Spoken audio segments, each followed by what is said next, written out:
Li Tirkiye pêşazemên ku li ser kerta enerjiyê tê kirin nayê girtin. Herî dawî li ser gaza sürüştiya di kerta pêşasaziyê de tê bikaranîn ji sedî 48, ji bo ceyrana di heman kertê de tê bikaranîn ji sedî 46 û li ser gaza ku di wesayîtan de tê bikaranîn jî 49 qurûj zam hate kirin. Bi wan zemên dawî li gorî saziya amaraniya Tirkiye, di nava salekê de nêzî 3 caran li ser sotemenî, 10 caran li ser gaza sürüştî û 4 caran jî li ser ceyranê zam hatiye kirin. Her wiha li gorî heman daneyan tenê di nava mehekê de ji sedî 7 zam hatiye ser gaza ku di kerta pêşasaziyê de tê bikaranîn.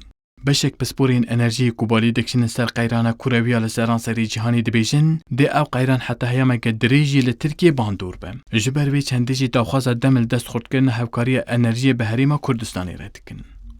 Küresel bir kriz var. Bunu kabul edelim. Lazım em qebûl bikin ku di asta kurewî de qeyraneke enerjiyê heye. Ne tenê li Tirkiye, tevahiya cîhanê nirxê gaza süruştî zêde dibe.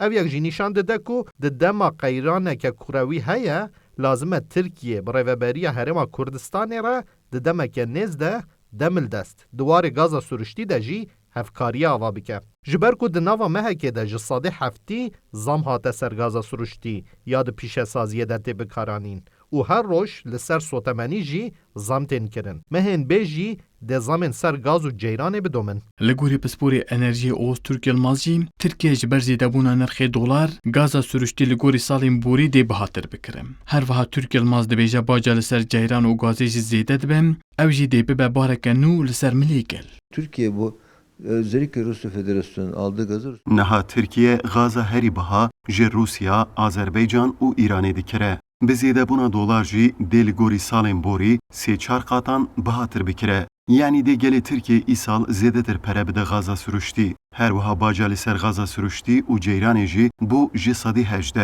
Ji destpêka sala 2021 heta niha bihayê gaza sürüştî ya di avahiyan de tê bikaranîn ji sedî 17.5 hatiye zêdekirin. Her çiqas niha tenê bihayê gaz û ceyrana di kerta pîşesaziyê de tê bikaranîn hat bi zêdekirin jî rojên pêşiya me de bihayê ceyran û gaza di malan de tê bikaranîn jî dê bi qasî ji sedî 45 bê zêdekirin. Bi wan geşedanan li gorî Wezîrê Enerjî û Çavkaniyên Tebîîyê Tirkiye Fatih Dönmez jî, Tirkiye niha di warê gaza sürüştî de ji sedî 7 girêdayî derve ye û Tirkiye her zêde ji Rusya, Azerbaycan û Îranê gaza sürüştî dikirin.